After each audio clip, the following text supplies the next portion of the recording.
Hi, my name is Alyssa. I'm a transfer student from SUU. I attended there for about 1 year before I had about a 4-year gap in school due to some life circumstances. I think that would make me a sophomore now, and I plan to graduate in the fall of 2027. Something unique about myself, I have moved over 20 times in my life. I've lived in states like Washington State, California, Arizona, Idaho, Utah, Texas, and Virginia. I would say that Virginia is my favorite just because of how green it is and how many hills are in the area that I lived in. I do think that moving that much has pros and cons to it, but it also made me more adaptable to change and helped me appreciate diversity in the various populations and cultures I lived in across the country. I'm just starting to dive into the idea of social work as a profession, so I'm not 100% sure what my career would look like post-graduation. Possibly something in healthcare, if not something in mental health or with substance use. I am taking intro to social work as well currently, and so hopefully as they dive into the various populations that social work addresses, it'll give me an idea of what sparks my interest and what kind of groups I want to focus on and address and work with.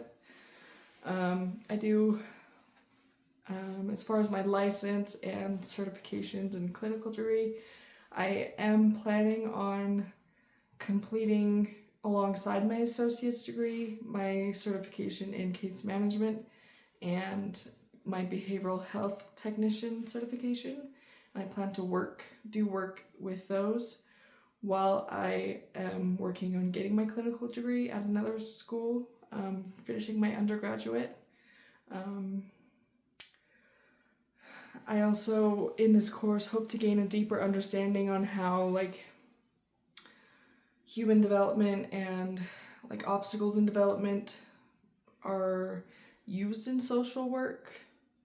I want to know, how that can be applied in my specific areas that I find interesting, like healthcare or mental health, and how obstacles to development impacts how social work is addressed, how it's done, if that makes any sense. Anyways, some social work skills that I bring to the group include active listening. So if anybody has anything they need to bring to me, with boundaries, of course, I am there to listen. And I also have the ability to navigate resources very well.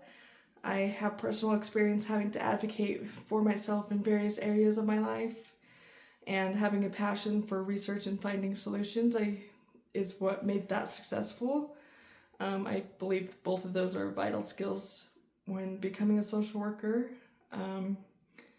I also have personal experience that help me see underrepresented groups from a different perspective, and also from an internal perspective in some of those groups, which helps me have some empathy and a different level of understanding and non-judgment for different underrepresented groups. I think that's it.